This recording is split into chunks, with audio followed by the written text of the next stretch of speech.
It's the DAWbench Radio Show, the official podcast of DAWbench.com.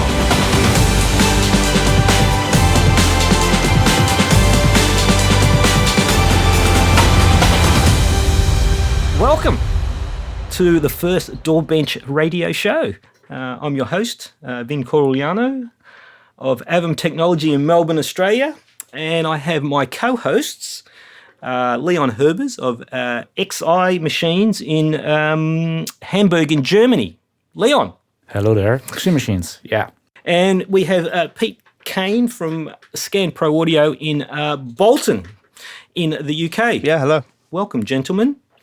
Now, for those that have followed the DAWbench project over the years, will be familiar that it's essentially, this was my blog site that would do comparative performance testing for DAWs, and I actually tracked the scaling of CPU, processor, and computer technologies, which then branched out into testing comparative performance of actual DAW software, audio interfaces, and so that has evolved over the years. And so this is essentially what the show is going to be about, music technology, computer technology, and anything else that's associated with it. And I haven't really heard any similar podcasts. I mean, there's some that are kind of dabbling in the music technology side of things and DAW performance and software, but not covering this very specific area. So that's something that I think that we can bring to the table. And I think to start off, it would be good if we would give the listeners some type of overview of how the three of us have landed as DAW builders and solution providers. I think all of us have slightly different histories of how we actually came to the same space. So in no particular order, I think let's start with Pete. You there, Pete? Yeah. Okay, shoot. I got into the DJing hobby side of things when I was a kid, and coming out of school, fell into a front of house position, doing sound for entertainment complex at a theme park. So that's where my audio credentials go back to. What year was that? Leaving there, that was mid-90s, right. Late 90s. Yep. Leaving there, went back to college, ended up at one of the sound schools over in the northwest in Manchester. Obviously did a few years there, got into did promotion for a few years, got involved with a few record labels. Decided I wanted a bit more of a day job, and there's a lad I knew called Rob who was overseeing the system design at the firm I'm with now, Scan. So I ended up working alongside him in the build department for a few years before moving on to this system supports and being the main tech guy there for a few years. Ended up retraining, looked going back into going to do networking, and got talked into taking over the system configuration side and system design, which is pretty much how I ended up doing all the music stuff again. Yep. And what year was that? 2004, 2005 maybe. Yep, which is probably about the time that we crossed paths with the DAWbench project stuff. Yeah, that's it. The first machine I did went into Sound on Sound, and they were doing the DAWbench testing at the time. Yep, yes. That's why I picked up on it. Yes, Martin Walker was a great advocate for the project very, very early on. He was using it in his reviews. So there you go. That's awesome. So you've been at Scan for how many years now? It's about 15, I think. Wow, okay. So that's almost half a lifetime for some people. Not for me, but... so that's great. Leon, shoot. Yeah. Well, I started, I think it was end of the 80s, early 90s, starting playing bass and later on guitar, writing songs. And when I studied in Amsterdam, I played with a band and got my interest in recording after, band members not really doing their job, having to tell them to be creative every week. So I thought if Lenny Kravitz and Prince can record everything themselves, I can do that too, probably. So that's how my interest in recording started. And I applied for music technology school because lots of my friends were doing that, and I was looking at them working with Ataris and Max MSP and Logic and everything. So I started looking into that and bought my first Windows PC to do my own recordings to apply for university. And what software? I had to wait for a year. Sorry, what software were you using in those early days? I started out with a version of Cubase. It had 8 tracks of audio and the rest was MIDI. Yep. It was a very simple version, but it was enough for me at that time. And used a hardware mixer and stuff like that. And later on, I started with Logic actually. And then when I needed to wait almost a year for the university, so through a friend of mine, I was looking for another job, preferably in a studio. And a friend of mine in Hamburg, he told me that the guys at support at Steinberg were looking for trainees. So if I was interested, and I was actually. I thought it was quite exciting and to learn the other side and the technical side. So I applied for the job, and a couple of months later, I moved to Hamburg to Steinberg. It was exactly 20 years ago now, in last January. And why wouldn't you? What a company to be offered a job at. Fantastic. Yeah, it was a pretty cool start, actually. And it all went really fast. Within a couple of months, I was in the quality assurance section, which was the most exciting part because all the technology was there, and got really into the programs and learned a lot. Great team there, and very cooperative people. Very good vibe there. And then soon after, they were looking for a guy to assist with innuendo testing. And that was me. And that was actually pretty cool. And from there, I moved a position later to product coordinator for Nuendo and managing the beta team for Windows. And after that, Pinnacle bought the company a couple of years later, and there were quite some layoffs, including me. And I was picked up immediately by MI7, trans-European distributor. So I set up business in the German-speaking countries for them. Yep, and they were based in Sweden, weren't they? MI7. Yeah, in Malmo in Sweden. Yep. Yeah, great company, fantastic people all over Europe. And we actually had a company in Japan as well, which is still alive, though. They're doing a great job and have some fantastic brands still. And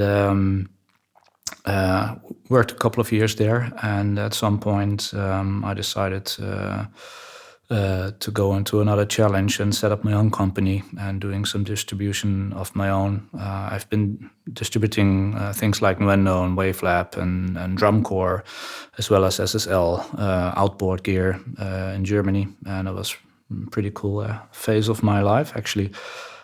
And then I set up my own company doing some distribution, but I noticed quite fast that my heart really is with the workstations and offering a workstation solution, because I've met so many customers and people who had trouble having a very solid system working for them reliably, and having all the conflicts with compatibility and everything.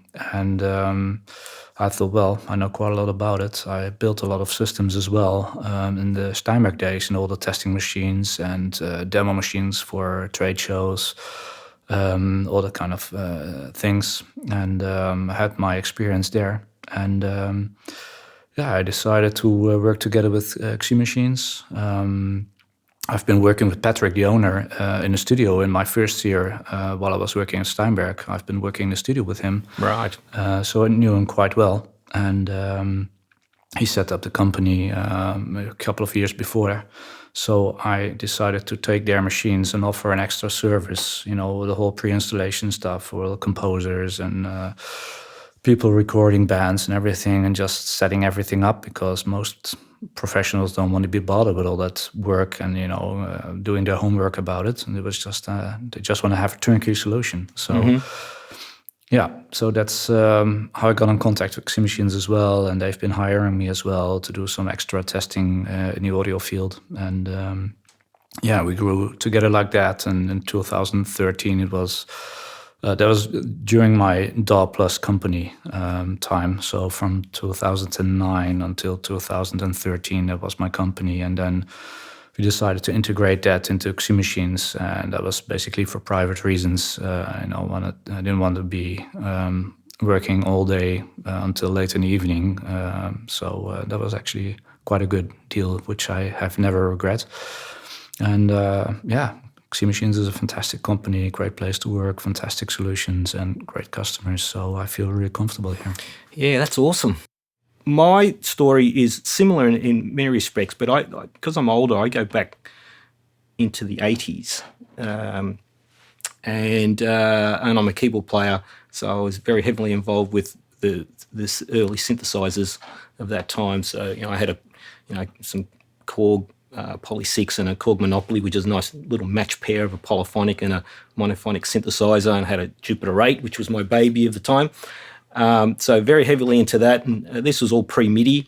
And then so everything started evolving around that middle 80s when MIDI was developed, and even MIDI retrofitted the Jupiter 8. And all of those early MIDI synthesizers, I mean, the first thing that we were really vibed about is just that we can hook two together and stack some sounds. I mean, that's how, so simple the whole initial MIDI thing was for me. But then everything evolved into starting to sequence. We had drum machines, and then we'd be syncing drum machines with internal sequences on synthesizers. And then things were evolving into external sequences like MC500s, which I could never get my head around. But then a little computer called an Atari hit the market, which had a built-in MIDI, very, very solid MIDI timing, early software. Back in the day, most people were either using Cubase or Creator Notator, which then eventually became Magic Logic. But I used Cubase, and right from the start, the first version of Cubase, that whole arrange page and the way that we actually work with any type of arrange window on any of the modern DAWs, that was totally Cubase. So, I mean, Charlie Steinberg, I know he's highly revered in this industry, but he was so ahead of his time with that. And everyone has copied that arrange management window. So early days, Cubase, I've been using Cubase since the early 90s. Went from Atari 1040 to, I had a little Mega 4 STE, which just looked like a little mini Mac. It had some very small hard drive. I can't remember the size of the drive. It was only it could have been 200 megabyte. When you can store 20 songs on a 1.44 floppy, that was plenty of room for the hard disk there. We weren't dealing with audio recording at all. And that was a great little system, very, very solid. But it started getting to the middle 90s, and it started evolving that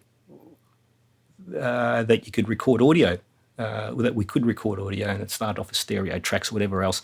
And it was mostly Mac back very early. I'm trying to think. It was a precursor to Pro Tools. I can't remember what it was called. It might have been Sound Tools or something. I think it was the name of it. But the Atari, their first foray into the audio side of things with Cubase was on the Atari Falcon, and I think there was 4 tracks. But at that time, Atari as a company was starting to fold. It was starting to fold in regards to computer technology. So the Falcon was very, very short-lived. I wasn't going to invest any time into the Falcon, so I had to make a shift. And the music pro audio and music technology company that I was working with at the time was very, very Mac focused, and I had a certain amount of money to spend. In that, it was around 1995, so Windows 95 had come up. I totally skipped all the 486s and the Windows 3.1 and everything else, and so I had a choice. I had a certain amount of money, $3,000 to spend, and that would buy me a Pentium 1 with, 2 megabyte of RAM or 4 megabyte of RAM, some hard drives, and or the competing Mac platform, which was, I think it was the 7 series at the time. That was coming in around $7,000. I didn't have $7,000. So I had about $3,000. So I jumped off the Atari into the Windows platform, and all of my work colleagues at the time had their arms crossed going, what the hell are you doing? You're not going to be able to get that to work, which I took as a challenge.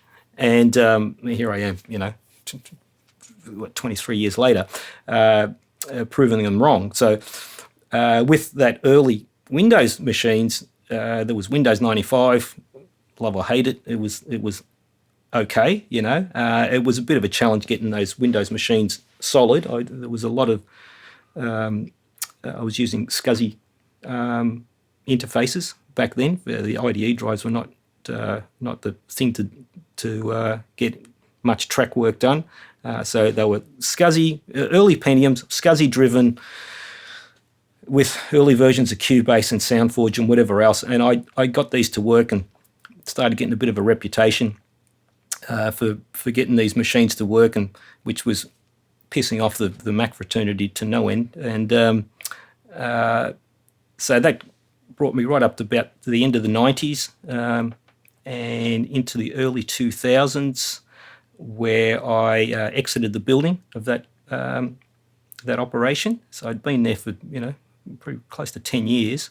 And I started up AAVIM Technology. AAVIM Technology had started up earlier in the late 90s, but I hadn't, it was more consulting. I was actually doing some Cubase training and some troubleshooting stuff for people on the side. But so 2001 is when AAVIM Technology started up on my own, and I just started building and providing Windows-based workstations. I started off at 98, Windows 98, XP. I leapfrogged 2000, went to XP, and then just built hundreds and hundreds of these machines that were very, very solid, and just built the company up from there. So here I am, 2019, still going. So that's my history, and with in the middle of all of that is when the DAWbench thing eventuated, and that's something that we can move on to now, because the whole history of DAWbench originally started around that 2000 oh boy, I've got to think now, around 2002, 2003, and you guys need to help me here. There was some early benchmarks floating around back then in the old Nuendo days. One was called the Thonex test, and what was the other one? 12 Towers or something, Leon? Can you remember? Yeah, Twin Towers, 12 Towers. Twin Towers, yeah. So it was, those days, first it was the megahertz war. So, everyone was racing to that 1 gigahertz. And then later on it turned into, the multi-core, and then there was the multi-core war, so to speak.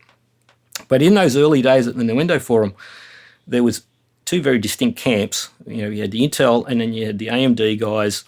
And the only way that we could actually do any comparative performance testing was really with these Thonex tests was the most popular one over at the Nuendo Forum, which was essentially just a Nuendo session that he'd built up, and it was using all the internal plugins and virtual instruments. It had some audio tracks, mostly virtual instrument stuff, and he'd had this session that he'd built up out of a template, and he'd run it, and then they'd read the agiometer,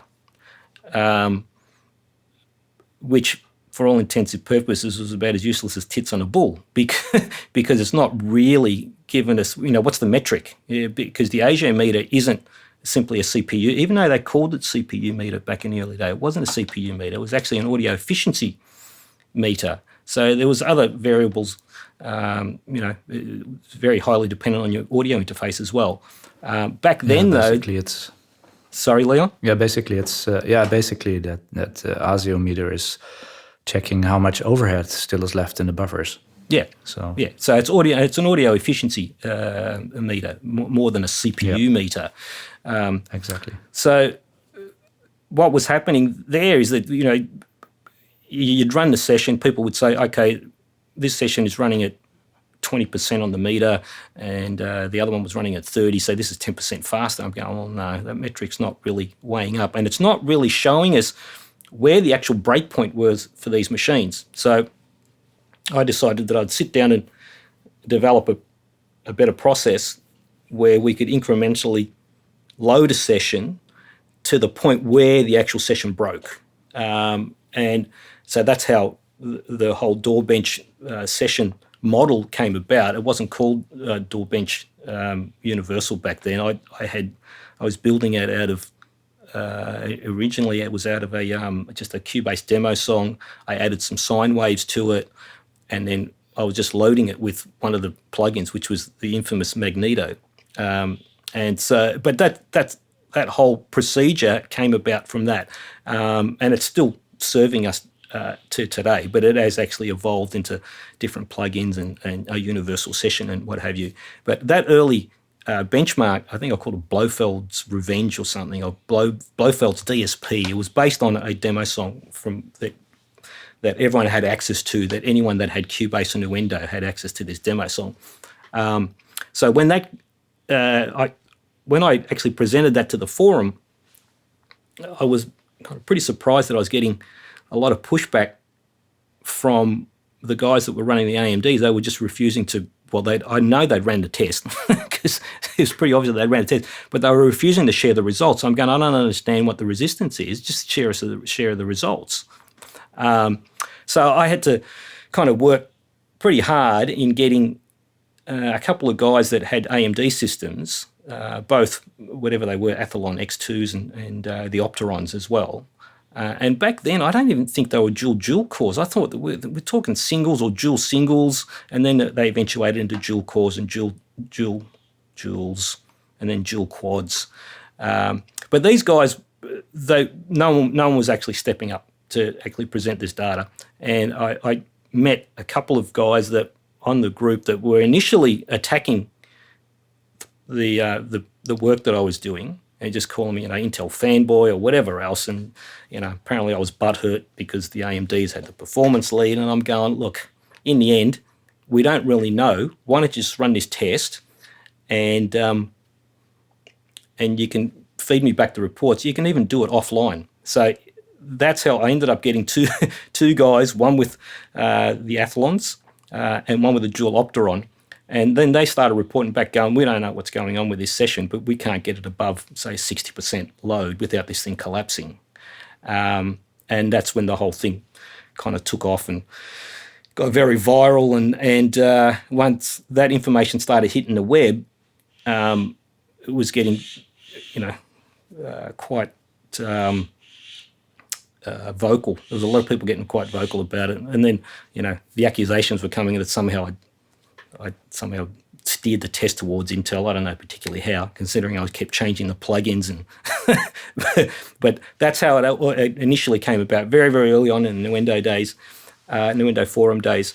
And then that evolved again later when I started moving the test off the Steinberg platform. And I moved it to Sonar, which was an adventure as well, because trying to deal with those guys, I don't know how much experience either of you guys have had with the Cakewalk developers. I know Pete has had some experience there. Pete? Yeah, in the past. It was all right once I got to speak to somebody high enough up to be able to deal with it. But I must admit the first, second line support did cause me some aggravation. Yeah. Well, I mean, the things that I was discovering with those early Sonar benchmarks was that where the other DAWs had a CPU meter that was just an aggregate, so to speak, of the efficiency of the engine, Sonar had a meter that was showing each specific core and how it was load balancing across those cores. So it was quite unique. I mean, Reaper ended up with something very, very similar as well.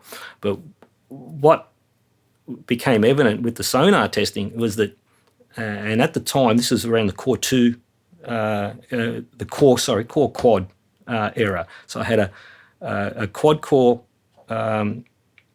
single socket machine, 2.67 gigahertz, a Q6700. I remember that distinctly because these are these two reference machines that I used a lot of throughout those initial reports. And then I had a dual Xeon, same error, dual quad 2.67. So it was perfect. We could actually measure the scaling between a single socket machine and a dual socket machine, and then we could also test the scaling of these respective DAWs at how they would handle the multiprocessing. And so Sonar was, standing up on the pedestal saying, we were the first to 64-bit and we've got the best multiprocessing performance on Windows. And I thought, okay. So I built up initially this thing called a Sonar bench. Again, it was one of their just demo songs that I built up in exactly the same manner, sine waves, using their internal plugins. And the first thing that became very evident was that as soon as you started going below, say, 128 sample buffer, and then we were using RME and Links cards, so we weren't, using audio interfaces that had questionable drivers, that even before you initiated one plugin, there was this very spiked core. First core was very spiked within their internal performance meter, to the point that you could only load a couple of plugins and the whole engine would stop. So I'm trying to get to the bottom of what the hell is this spiked core. And look, I've got photos of it at like 32 samples, and I don't even think I'd press play. But there was one spiked core that as soon as you loaded one plugin, the whole thing would collapse. But all the other, this was on a dual Xeon, the other 8 cores would literally sit at 0. I thought, what? This thing is crippling this engine. So trying to convey that on the forum initially was quite painful, because there wasn't a lot of Sonar users that were in that space. And then I think where I crossed paths and bumped heads with the developers is that I won't name them, but they're very well known. The two head developers of Sonar at the time hopped on and started dismissing it as that's not relevant to real time performance. No one's going to be affected in that manner. And I'm thinking, what are you talking about? I haven't even initiated a plugin. You've got a problem here at the low latency. And so there's this huge divide with the Sonar community, where some are saying, we haven't even run your benchmark, but we're running into the same problems at low latencies. So that was, very interesting time. That spiked core, I do know that they were very, very aware of it, and they were working on it for years. I have no idea whether it's even resolved, because I think that around the time that both myself and Pete ran into some other issues with Sonar, by that point I'd pretty much abandoned it. And we can probably go into the specifics at a later time of some of those hurdles that myself and Pete hit. But it hadn't to do with some integrations of audio interfaces. You remember that, Pete? I'm trying to think back. Remind me. We narrowed it down to anything with a DICE Firewire chip. The Sonar engine was just collapsing, but then yes, no, I remember. Yeah. Then it navigated to the same problem, was navigating across to their own Roland interfaces as well, which is pretty hilarious. but if I remember rightly, we were both navigating this issue without actually communicating with each other at the time, until I actually messaged you and said, hey, have you seen this? I can't get Sonar to behave on anything with a DICE. And we were talking, there was some, at the time, Presonus were using DICE, also Focusrite. And the Focusrite one is the one that kind of threw up the flag for me. And yeah, I think that's why I saw it first as well. Right. And in the end, the client ended up having to buy a different interface. I couldn't resolve it, So what was happening was that the whole engine was collapsing with anything to do with the DICE, any interface with the DICE chip, where I could throw an RME or an Echo or anything else that I had lying around, and it was working fine. But you put a focus, they put that Focusrite on there, and the whole thing collapsed. And we never resolved it. Ended up moving the client over to some RME stuff, which was fine. Then I messaged you, and you're going, hang on, I'm going through the same thing. I've gone, okay, so I'm not on an island. But if I remember, there was about 3 or 4 months where they were just denying black and blue that it was the fault at their end. I'm a bit... Yeah, no. recall the same as well. And it was, I think I remember getting escalated eventually after speaking to my reps, and upon speaking to the engineers, they started looking at it. But as you say, there was a good 3 or 4 months where we were a bit at a loss. Yeah. And look, and they were so dismissive of it that I just crossed my arms. I said, you know what, I'm not really interested in pursuing this any further with you guys, and I officially stopped supporting anything to do with Sonar. But again, you know, I've got clients that are coming to me with the software, and I just said that's fine, but I sold every machine with a caveat. I said I'm not really interested in trying to support this as a turnkey unless you agree to these caveats. And look, it may have improved. I don't know. You know, I mean, the company's now moved on to, you know, Gibson killed them off, and they've been picked up by that company. I think it's a Korean company of some description. So I mean, it still lives in at some level, but I have very limited interaction with it now. So that was just a period that was not good, you know. But so after that whole Sonar affair, I started moving into wanting to do some cross-platform performance stuff. And to do that, I really needed a universal session. And that's where DAWbench DSP Universal and the VI sessions came about, because then I could actually port them to all the different DAWs. So, you know, we had Studio One, and we moved it to Reaper. We also moved it to Pro Tools. I think I even had a Logic session at one stage. So that proved very beneficial, because then we could sit there and do direct comparisons against DAW. So that moved into another area. So, you know, we had, shootouts against Cubase and versus Reaper versus Sonar. And then we could see how each DAW was actually scaling with 4 cores, 8 cores. And look, that's a whole very interesting area as well. And then we got into cross-platform stuff, where I dabbled with some OS X86, or Hackintosh if you want to call it.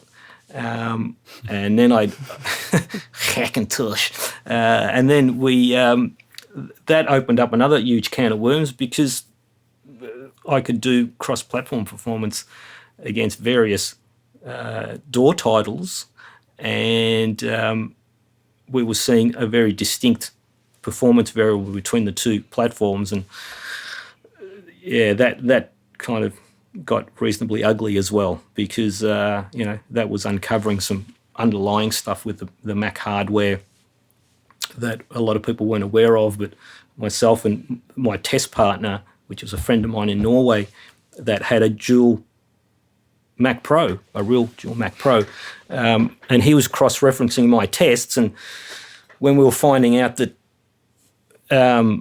initially I thought that when I did my Hackintosh, and it was 10.5 from memory, it was 10.5. When I initially did the test and saw that there was this huge, when I say huge variable between the performance between the OS X and the Windows machines, I actually thought my Hackintosh implementation was screwed, until I sent the results. I didn't send the result. I sent the test to my friend in Norway and said, I need to cross-reference this. Can you run these exact tests on your dual Mac Pro? We had the same audio interface, the RME. It was very, that kind of got rid of that variable. And I just waited for him he says, well, what are the results? I said, I'm not going to tell you the results until you send me back yours, because I need to have a very clear reference of whether I've screwed this up or whether there's an inherent problem with OS X. And when he sent me back the results, I was expecting, his results would be at least double mine, because it was a dual processor version of what I was running on a single. When they came back and I was literally had double the performance of a real Mac Pro on a single processor Hackintosh, then that kind of brought about all the underlying stuff that was happening at the hardware level with those Macs of that time, the Mac Pros of that time. So that was a very interesting era, so to speak. I I'm not sure whether were you guys following along with that Mac versus PC or the OS X versus Windows stuff that I was doing back then. It was around 2010. I'm not sure how closely you guys followed that along. No, I don't recall much of that. Right. I followed it a little bit. I saw a German article about Ableton Live, and that was being tested within the first years on Intel Macs. And then the journalist already saw that there was a huge difference in performance. So that was quite validating as well, and basically confirming what you say here. Yeah, So, yeah. So, I mean, that ended up turning into what I thought would have been 1 or 2 reports, ended up being 6 over a period, of 12 months or so. And, in the end, what we discovered was that there were 2 things going on. One, there was a problem with the Mac hardware with speed stepping. It was not actually maintaining a steady clock. It was ramping up and down like a saw wave. Now, you don't see that on any of the normal OS X performance monitoring type application. We had to get right down to kind of like kernel level type of monitoring software to be able to do that. Now, that wasn't my job. That was my friend over in Norway that did that. But when we discovered that, he's going, I think I know what's going on. This thing's ramping up and down like a saw wave, and there's all these other background peripherals where they were trying to lock the clock into a steady clock speed, and it did get resolved in pretty late on. I think those last of those Mac Pros with the single 6 cores, they were great machines. I'm pretty sure they'd kind of resolved it there, but Apple weren't going to be putting their hand up saying, "I know we've screwed the clocking capability of the machines." So it was all, there's a huge grey area, but my testing, there was no one that could put their hand up and dispute it because they couldn't actually replicate the results that would be anything different. So that was one area. The other area was ASIO versus Core Audio, because OS X, even on my Hackintosh machine, which was performing better than the real hardware, was still falling over at low latencies. And the inherent problem there was Core Audio versus ASIO. Now, ASIO, even though it's not, it's not integral to Windows itself, it's actually a third-party driver developed by Steinberg. It was far more efficient than the Apple Core Audio. And I think still to this day, you can't really match the two if you're talking low latency performance. How Apple got around that with Logic was the hybrid playback engine, which is now almost inherent in everything except for Reaper, I think. I'm not sure whether Ableton's got a hybrid, but I know Pro Tools got a hybrid engine now. Studio One's got a hybrid engine. Cubase and Nuendo have a hybrid engine. I think Reaper's the only one. Reaper's the only holdout, I think, unless you guys can think of something else. Yes, no? No, I think it's the only one. Yeah. But the interesting part is that Core Audio actually has a hybrid engine in itself because they actually have a 64 samples buffer, which only driver developers can touch kind of like as a hack. I know that RME posted in a forum, in their support forums, that they put it down to 16 samples to lower the latency. But apparently the standard is, if I remember correctly, was 64 samples or maybe 32. Right. So they already have a hybrid buffer, so raising the latency, and then it should perform better as well. But apparently, according to your test, it doesn't. I mean, we haven't bothered testing against OS X in recent years because it's not really interesting for us as a company. But still, it's a very interesting subject because the underlying issue is, of course, what is being documented and pronounced. The main problem I see in such topics is that people spread out information which is simply not true, and that is my main gripe with this topic. So yeah, no, of course. Look, that has always been the challenge and will be an ongoing challenge, unfortunately.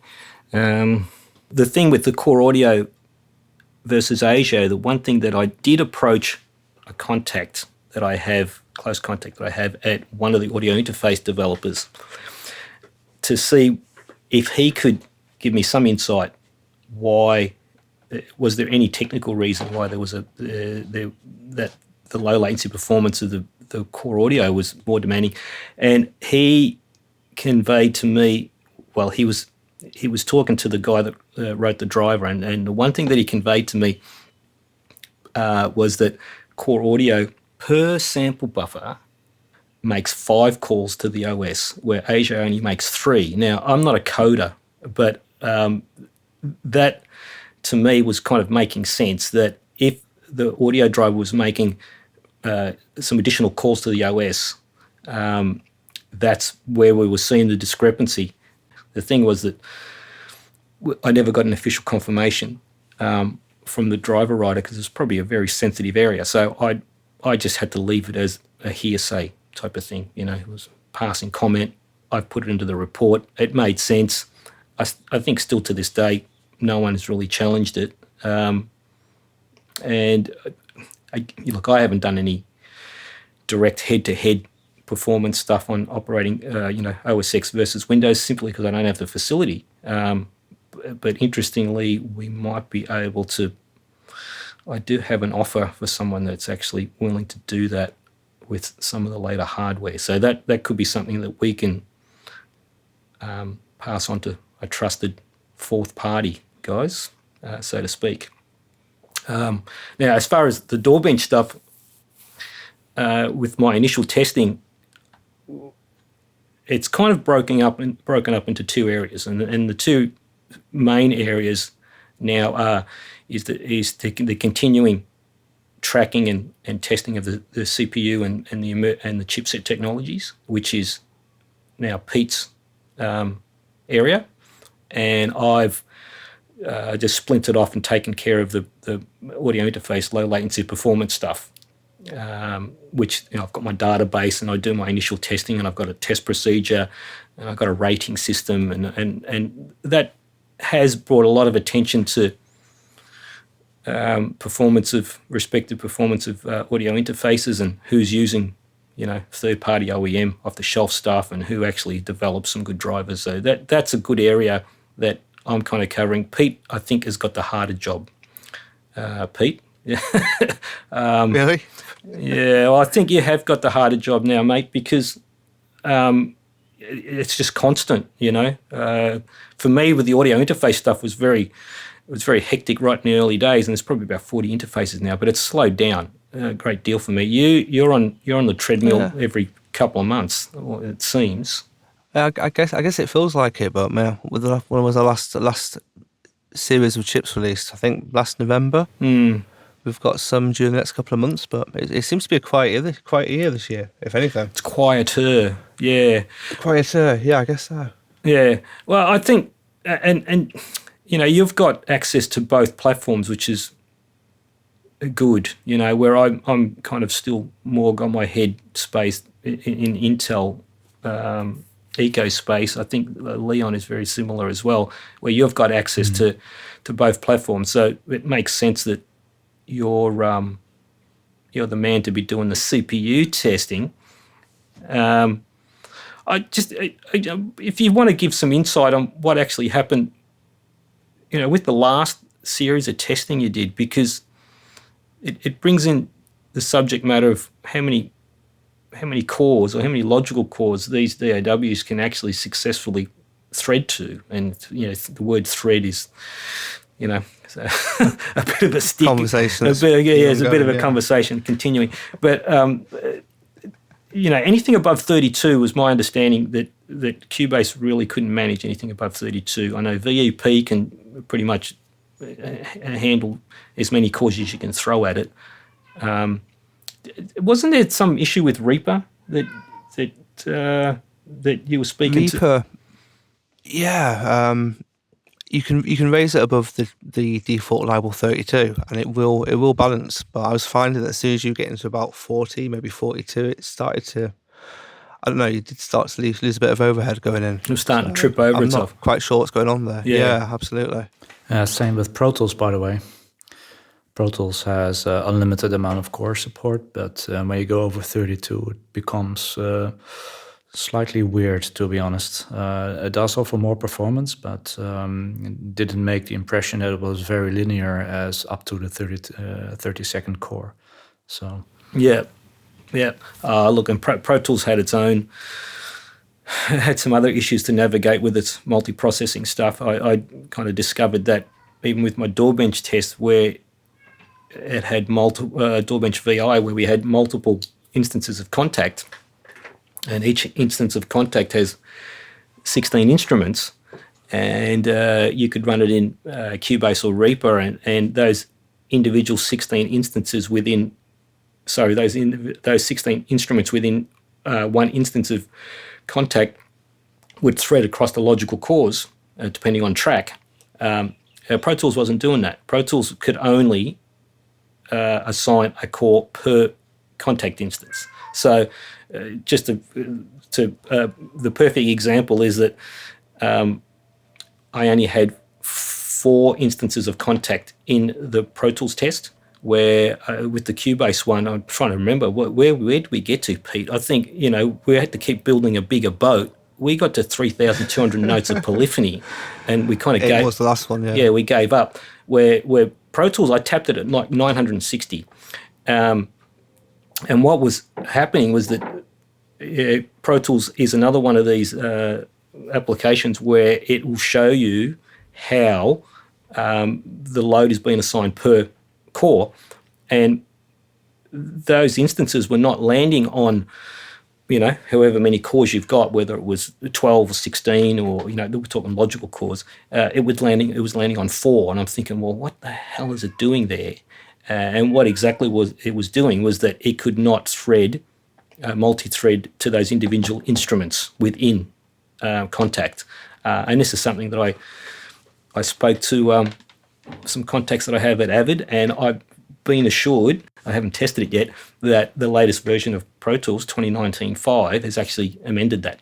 So that's going to be an interesting conversation piece with the new Pro Tools. I've only just downloaded it in the last week or so I haven't had a good test, but it looks like we might have to build a bigger boat for Pro Tools as well. But just getting back to that whole instance of how many cores can you throw at these DAWs, I think with the number of cores increasing, Pete, it's going to be... We're going to start seeing it hit the wall quite soon, I think, yeah. Well... It's going to be interesting. Well, a 16-core, 32-thread, that's it. That's the limit. I tend to say to my clients who, if they want to order an 18-core, I just said, no, just order the 16 and put the other money towards some more memory. Yeah, or I do as well, to be fair. Yeah, just to cover myself. And, and then we can start talking about the MMCSS problem, threading problem, but that's probably a whole different show. And I think I want to reserve that to when we've got, some guests in that can actually cover that a little bit better. The DAWbench involvement now is between me and Pete. We do the majority of the testing. Leon, you're kind of more there for support, I suppose. I mean, do you use the sessions a lot in your testing, in your development stuff? Yeah, definitely. We use DAWbench for all the audio systems, and we use them on every system we release. And every system we validate. So if Intel is offering a new platform, a new CPU, for example, or even AMD, we're looking at AMD, what they're doing. So we would just use DAWbench and validate. So how's the real-time audio processing on these platforms? And we have our internal benchmarks for that, but we basically use DAWbench for that. And we just keep comparing systems and, also all kinds of tweaks, whichever could make sense. We're using DAWbench for that and see how to release the system fully optimized in every way possible. So we do DAWbench for all the audio benchmarks, and then we use a totally different set of tools for all the other areas, just to make sure that it's not just strong in one area, but the whole system is offering maximum performance. And only then we release a system. So every customer system that gets out is actually being benched just to make sure that it's meeting expectations as how we validated the original system. So it should be at least better. Yep. And look, it's it's not a perfect testing environment. I've had we've had various people throw that qualm, saying, "Hey, look, this is not relevant to the real world," and then the question is, what's real world?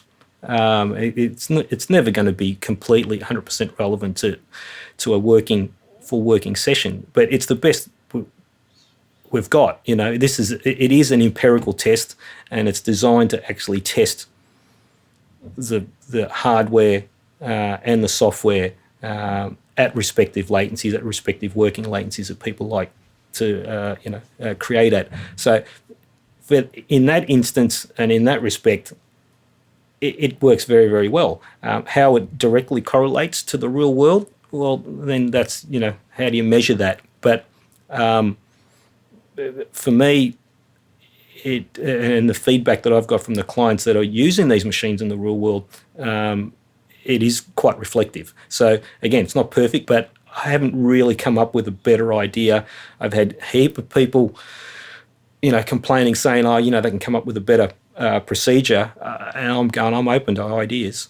No one's actually come up with one, because it's just, unless you can come up with an incremental and a progressive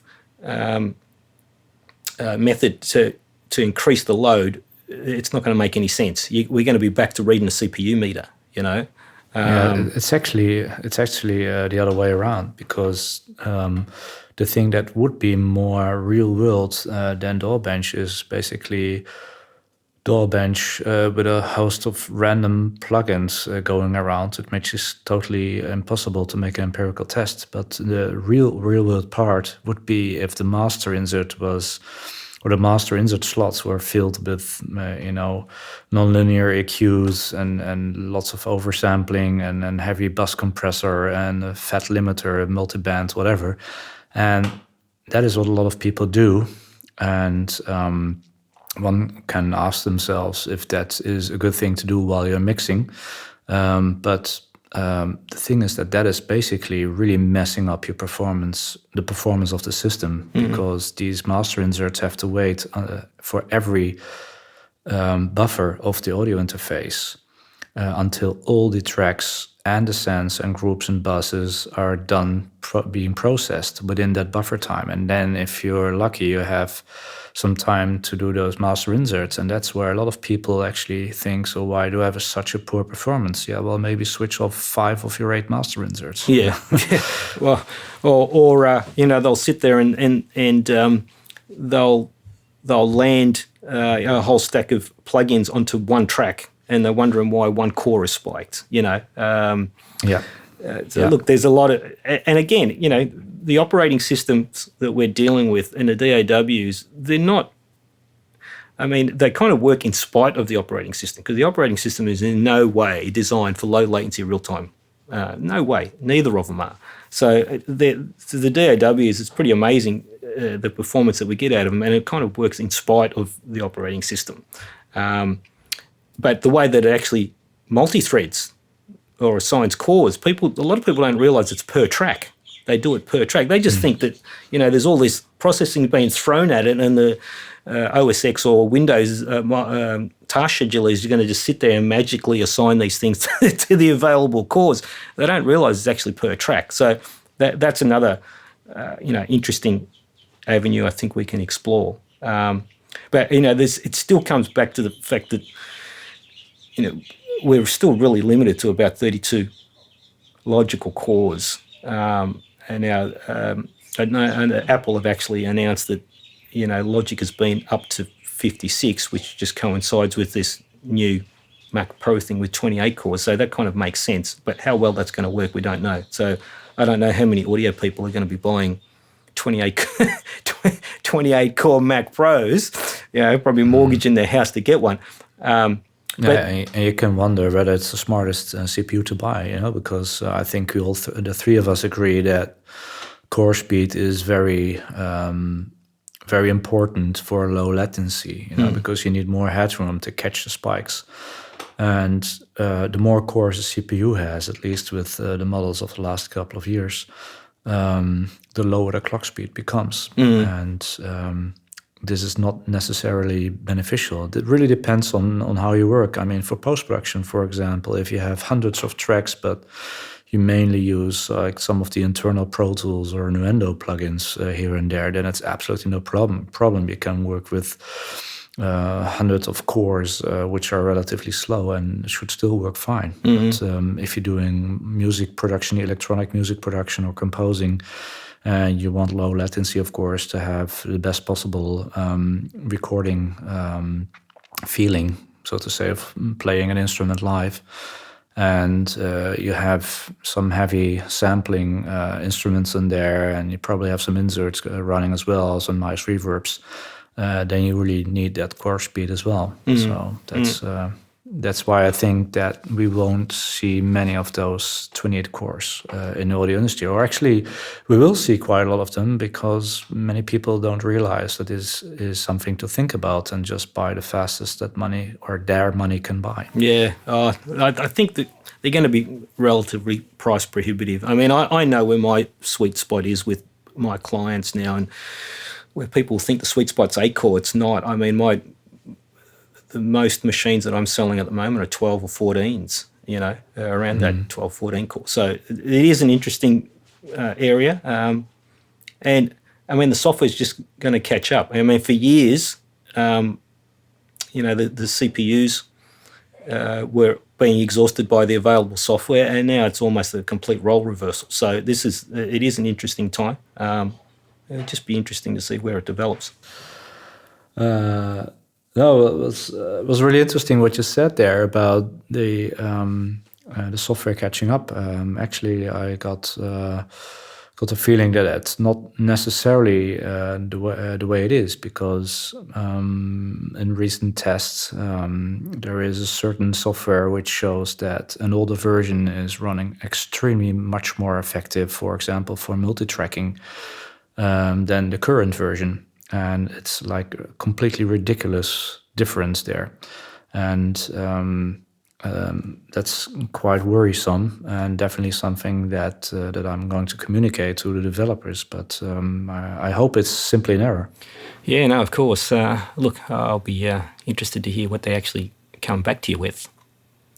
My personal feeling is that especially with the hybrid playback engines, they're getting a little bit lazier.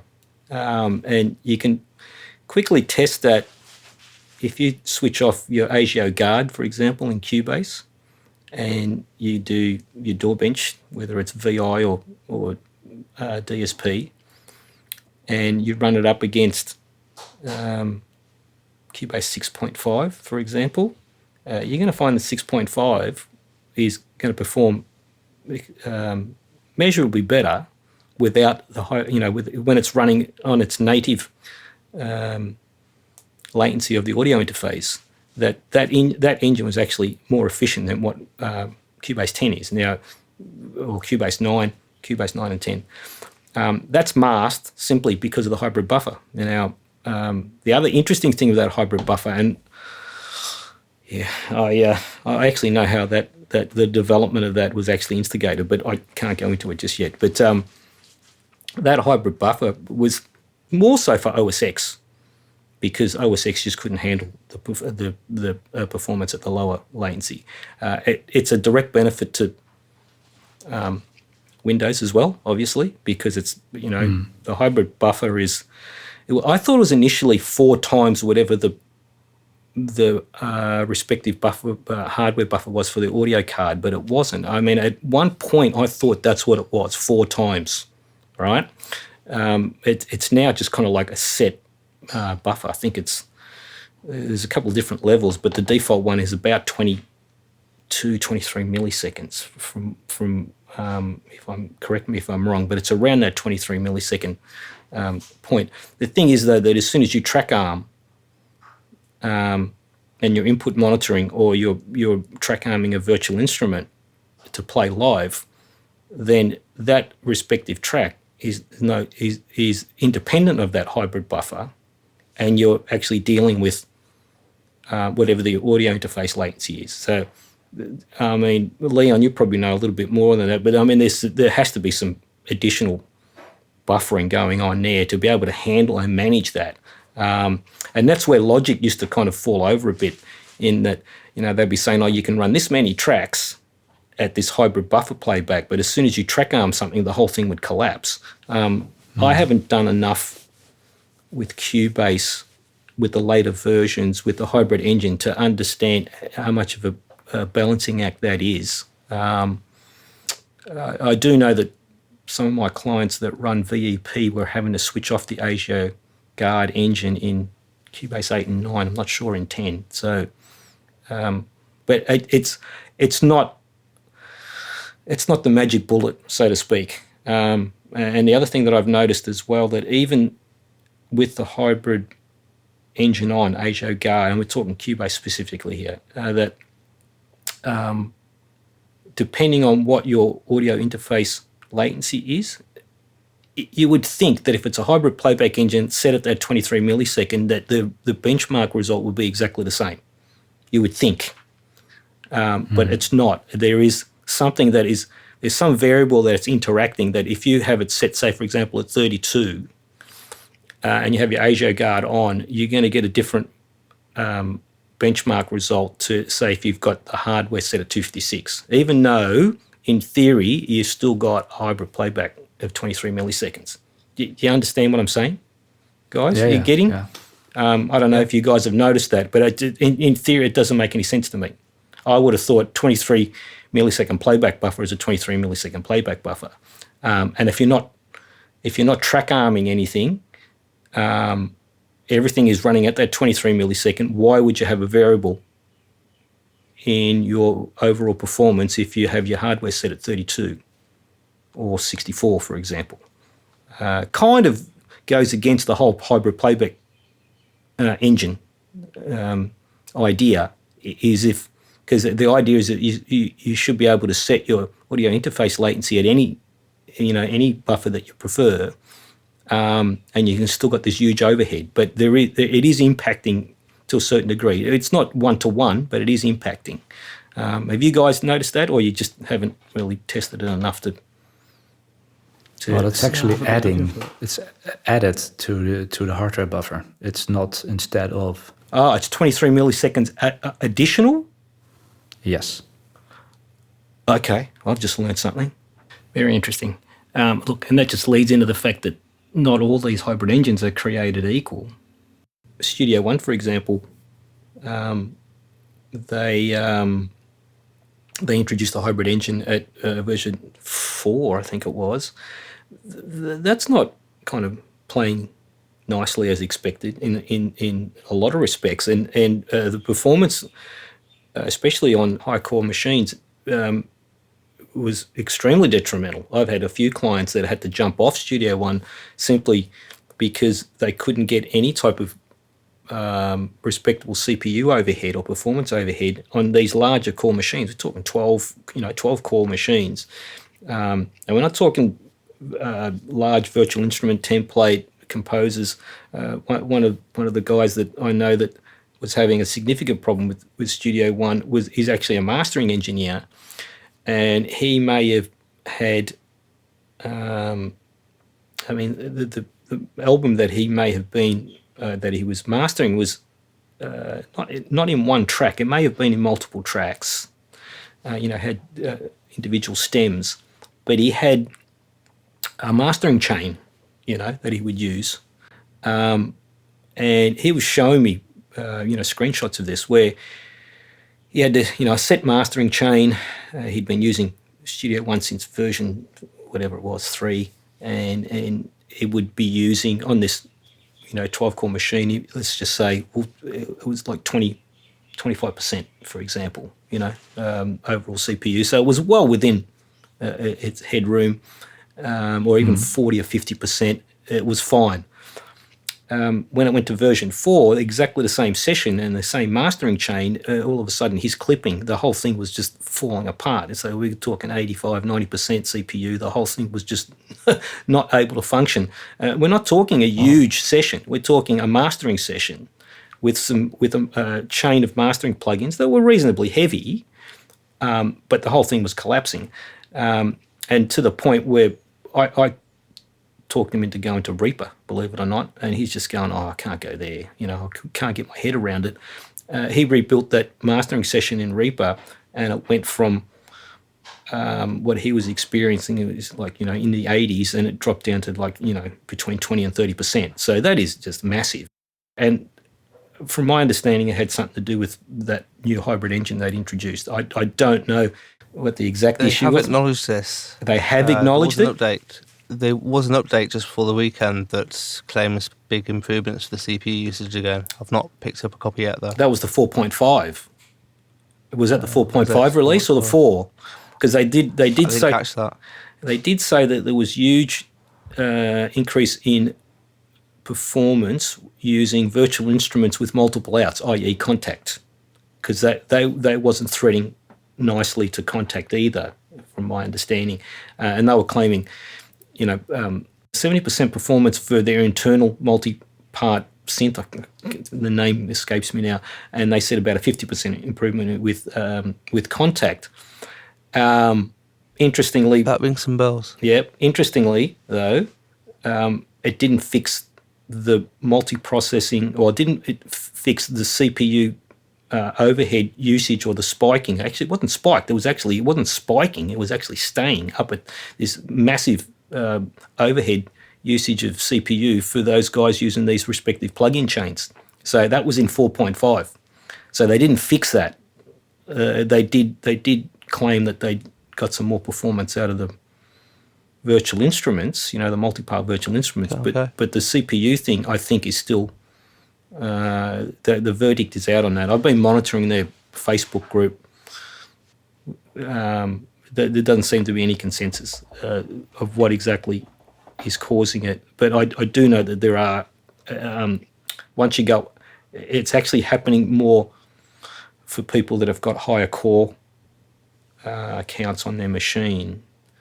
And again, with Studio One, what is the percentage of people that are running those higher core counts? And that's just nothing against Studio One in general, but what's their target market? Is their target market using those higher core counts, like the Cubase users, or the Pro Tools guys? That's an interesting thing. And another thing with a hybrid engine as well. I remember when Avid were playing with hybrid engines without telling anyone.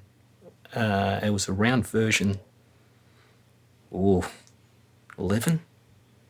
It might have been a version 11. It might have even been a version of 12 where there was a hybrid.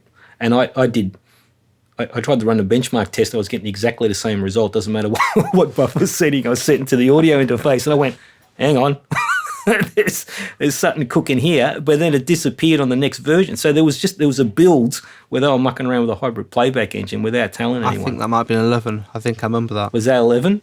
And Yeah. I've got some close friends at Avid as well. I'm going, what are you guys playing with? They're going, well, we don't know what you're talking about. I'm going, well, how the hell am I getting exactly the same benchmark result? Doesn't matter what audio interface latency we're setting at. And they're going, oh, that. But it disappeared. They did put it in, and then they kind of just pulled it straight out. But they were mucking around with a hybrid engine back then. I'm wondering when it actually became official. I don't know exactly when, but I do know that the current Pro Tools does have a hybrid engine as well. So guys, we covered a whole stack of material. We can probably cover a whole lot more, but I think it's starting to get a bit long in the tooth here, and everyone's starting to get into that fade stage, I think. So I think we should just finish it up here for now and say farewell. And so let's sign off. Pete? I've got no idea what to say for a sign off. I'll just say, you know. I can say goodbye. Yeah, goodbye, that'll do. Leon. Yeah, thanks, Finn, for hosting this show. And it's been a pleasure talking to you guys. Looking forward to the next time. Yep, not a problem. All right, guys, I think that's it for this one. And we'll see you on the next one. And I've got a plan for a pretty cool guest for the second one. So we'll pick up the ball from there and continue on. Okay, see you later.